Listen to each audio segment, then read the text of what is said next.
Racism has been on the rise, and we have seen the triple threat to South Africa's future, which is unemployment, poverty, and inequality. And I think when we speak to issues around racism, it's the structure that excludes people not merely on the basis of their race, but of their class and gender as well.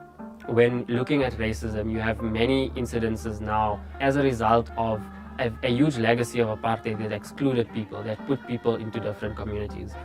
Young people continue to be excluded from the economy, for one. They continue to be excluded from positions of power.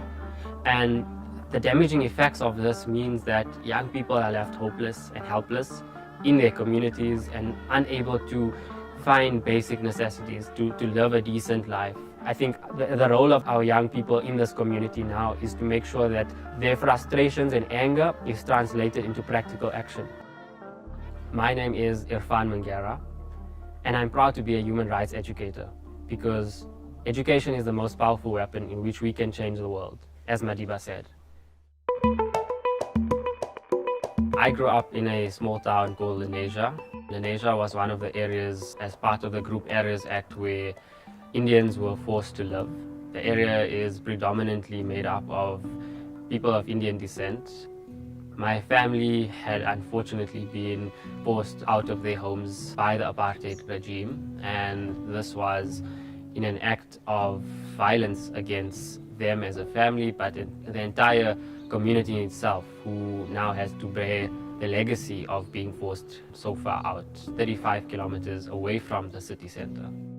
I think that kind of experience and lived experience motivates you to want change and to want to change the lives and the experiences for others so that generations after us don't have to experience the same kind of treatment and the same kind of system.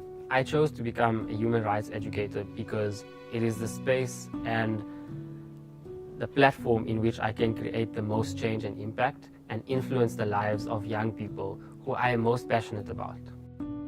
I work for the Ahmed Kathrada Foundation, and Kathrada was one of Madiba's close compatriots, and he was part of that same generation that fought against apartheid and ensured that we are brought into a democratic dispensation.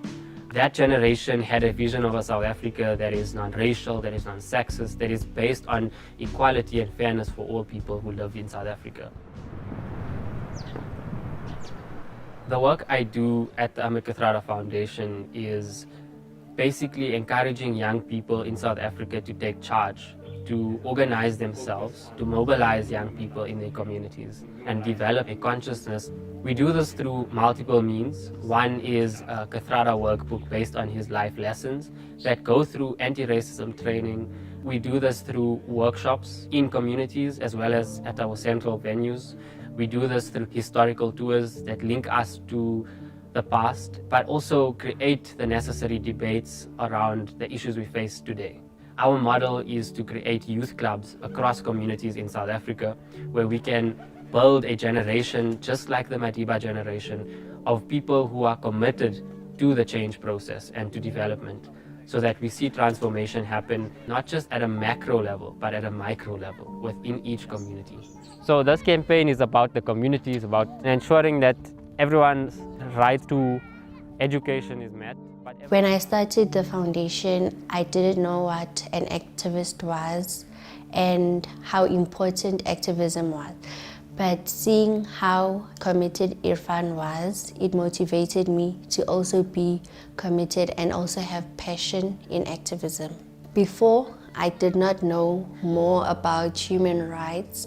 It is just a thing that people talk about. But now I know my rights, and also that my rights have responsibilities, and my responsibility is to protect my rights.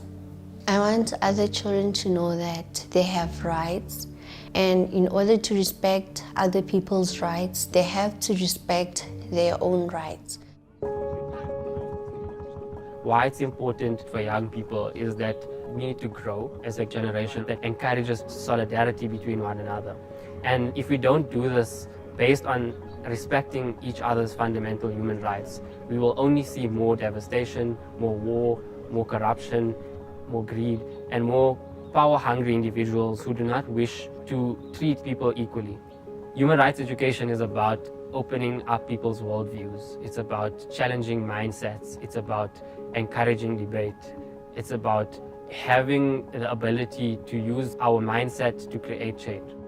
Human rights education, therefore, provides a necessary platform and a necessary base in which all people can work towards a common understanding, an understanding that is based on equality, on justice, on fairness. And I think these are critical values that are taught.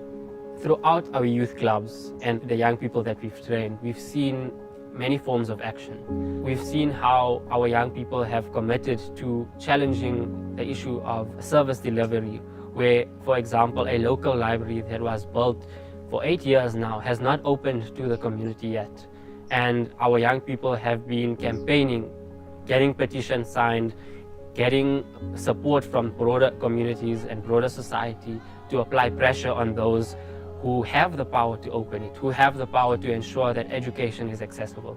We've seen in some communities how young people have taken a step to protect their livelihoods and protect attacks against xenophobes who continue to threaten their community development.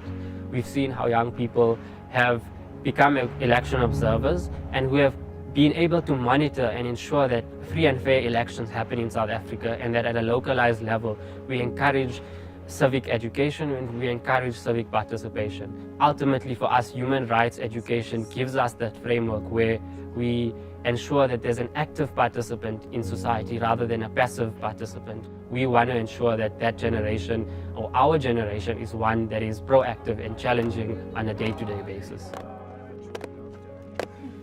Away, away,